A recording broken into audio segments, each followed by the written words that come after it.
I can't believe it's been 30 years since we first saw you come into our screens as Mrs. Doyle. Did you ever have any idea at the time the huge icon that Mrs. Doyle would become? No, we didn't. You know, when we did the first series, we weren't sure anyone would notice it was on. It was just 6 episodes. And then suddenly it all blew up. And I reckon that now, 27 years or whatever it is later, since the first episode was aired, I think it's bigger now than it ever was, you know, because kids are still finding it. And then once they love it, you'll have them forever because you see different things when you watch it again and again. So it's, it's great. What a thing to have done. I'm just so proud. Oh, we love it.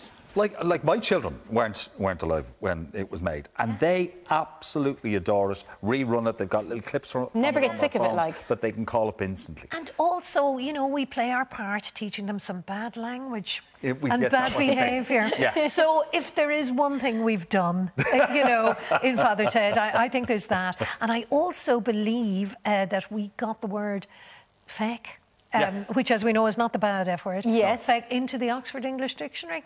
Oh, there you go. Is done. You may drop the mic. Yeah. Even if that's not true, it is now. Okay. Of course, you and tea.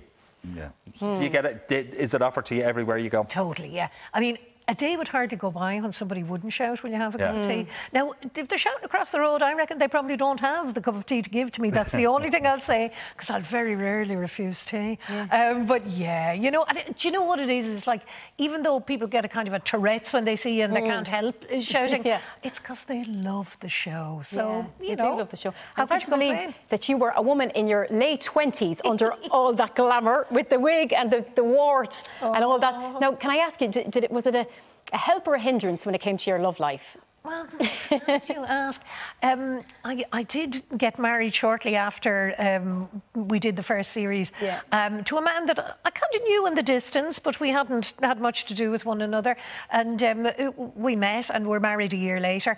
And he always used to say that Mrs. Doyle was a preview of what I was going to grow into. Oh, no! And now, you know, I think that's not great for him. I would have to say, and she's a very lovely lady, but she had a particular look to her. And also, she's sadly, I probably am now very near the age I should be to be even starting playing her, because we reckon she was somewhere between 50 and 100. Yes, hard to kind of put an age on her, But I do make sure to shave every day, because Mrs. Doyle has got sideburns and then just little warty thing, you know. So I'm very careful about just that, you know, every day, so that I'm not there yet, but I'm getting there. Okay. All right.